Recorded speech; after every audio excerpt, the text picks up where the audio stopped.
بیت الخلا سے نکلتے وقت سیدھا پیر باہر نکالے اور یہ دعا پڑھے، غفرانک الحمدللہ الذی اذھب عنی الاذی وعافانی۔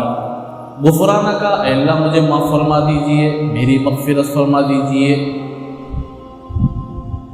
الحمدللہ الذی، تمام تعریفیں اس اللہ کے لیے ہیں، اذھب عنی الاذی، مجھ سے اذیت دینے والی چیز کو اللہ نے نجات دیا، اسے دور کیا، اسے باہر کر دیا، اسے نکال دیا، اور وعافانی، اور اللہ نے مجھے عافیت بخشی۔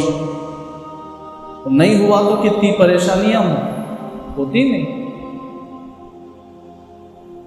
زیادہ ہوا تو بھی پریشانی، نہیں چھوا تو بھی پریشانی۔ تو یہ اللہ کی بہت بڑی مہربانی ہے کہ ہم اندر داخل ہونے کے بعد بالکل پاک و صاف ہو کر باہر